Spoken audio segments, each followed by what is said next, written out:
Thank you, Vanda, for such a gracious introduction. I do all this work, this keeps me off the streets. As simple as that. What a pleasure, that's the wrong word. What a memorable occasion for me to be here at Moray House. Because I was given a tour of this place before it was created by Doreen. I remember sitting in a sofa there talking to Dabydeen. It has, it's a wonderful addition to the cultural space of Guyana, and I would support it in any way I can, and I'm sure you will as well. So thank you, Doreen, and the Carey's family for an occasion to be here today. Now, with my old friend Ian MacDonald, the best things are written at the back of an envelope, right? I'll only say a few general words, because if I had to expatiate upon his talents, it would take us quite a long time. A Fellow of the Royal Society of Literature, a Cambridge Blue, a Wimbledon player, editor of Kaiko Overall, a columnist, a cricket analyst, a dramatist, a director of Gaisuko, a novelist, a poet. The variousness of his life is truly remarkable. You have kept off the streets, Ian. I first came across Ian MacDonald when I read The Hummingbird Tree, which I really was, you know, when people say they knew where you were when Kennedy died. You know, people say they knew where they were when Kennedy died, but I remember where I was when I encountered the Hummingbird Tree. It's a deeply humane novel that deals with race and class issues, colonial and post-colonial issues. But for me, what I grasped from it was that it contained some of the most beautiful descriptions,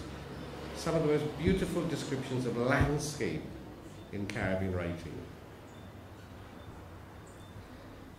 And then later on I met Mary and realized maybe it was your flowers in your garden that may have inspired all those beautiful descriptions of flowers and gardens in The Hummingbird Tree. Then in 1988, as a young academic, I was invited by BBC Radio 4, a book program called Kaleidoscope, to review Mercy Ward.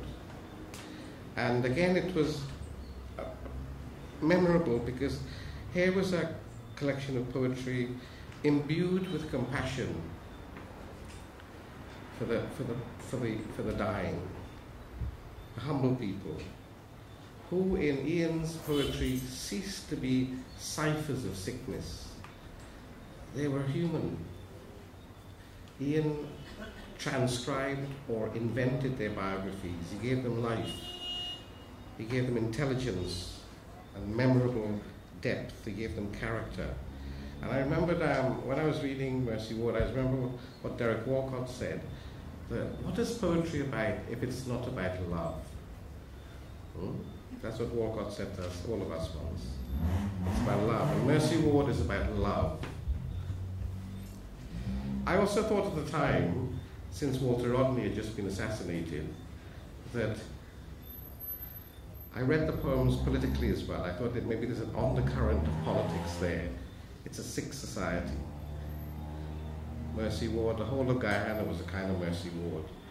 You know, this is how I read it. I remember when I read it again, I was thinking of C.L.R. James's words, "Our worst has killed our best," in relation to the killing of Walter Rodney. So I read Mercy Ward in different ways, apart from it as a metaphor of the frailty of the human condition. And then I'm delighted that we reprinted Mercy Ward in the Guyana Classics series. The whole Guyana Classics series was Ian's idea. Whenever I come to Guyana, I try to hide from Ian, because he comes with 6 ideas, or 7. I'm seeing him in shoes, he has 5.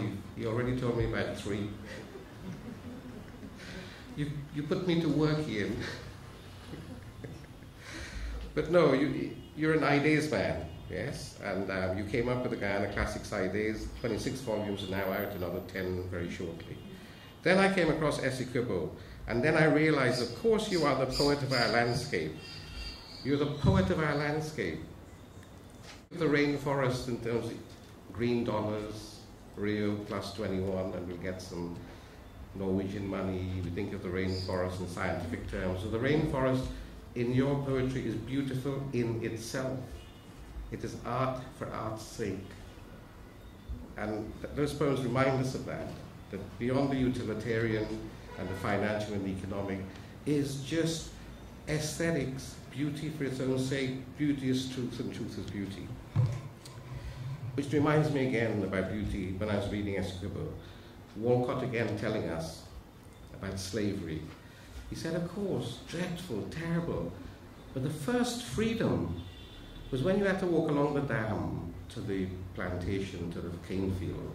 As you're walking along the dam as a slave, you may see, because the landscape of the Caribbean is sensational, you may see a kiskadee or some blue saki or some flower you may see on your way to the cane field.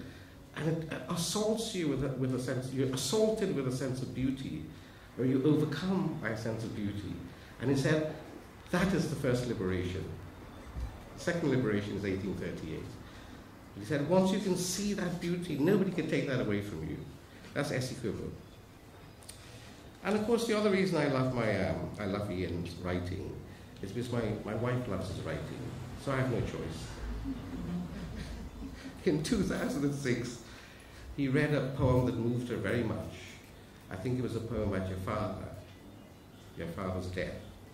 And she was so moved by it, she said, can I go and speak to him? I said, yeah, go. She ran after you, tapped you on your shoulder, if you remember, and said, she was deeply moved by it. As for me, being more wicked, what I really enjoyed about your, apart from what I've just said about your poetry and prose, is the fact that we're publishing now, the Caribbean Press, a collection of Ian's articles called Cloud of Witness. And there's one in particular that you must read. It's about how St. Paul destroyed the pleasures of life. You must read it. It's erudite. It talks about a Roman empress, and it talks about St. Paul. I'm not going to tell you any more. I'm just going to tempt you to find out how St. Paul contributed towards our sense of guilt and sin and constraints. Lastly, about Ian MacDonald, his concern for other writers. Always, whenever I see him, he and I talk about Mahida Das. We talk about Martin Carter. He's been agitating to get Martin Carter's papers properly archived. You tell me about this poem and this book, yes? You're always introducing me to books. It was you who gave me a copy of Egbert Martin. How would I know Egbert Martin? Ian is always there with books saying, look at this, read this, yes? Completely generous, not just about his own writing, but other people's work. So you're a generous man with an abundance of talent, and your work is imbued by a sense of the abundance of life. Even when those poems are about death and the intimations of mortality, there's always that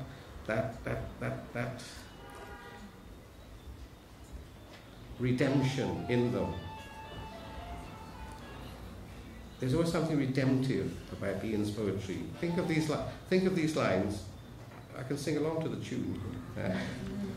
Think of these lines, which will be read shortly. God, well, you'll have to read the whole poem. This is how it ends. God invented himself like a poem. God invented himself like a poem. So that in the process of writing a poem, this is what Ian is saying, I think, in the process of creating, you arrive at a sense of divinity. Divinity is in the act of creating. This is how I read it, but I'll take it away with me. I'll be worried in the plane all the way to China. I'll be pondering this, right? I'll be pestering you before I come back in July. Thank you very much, Ian.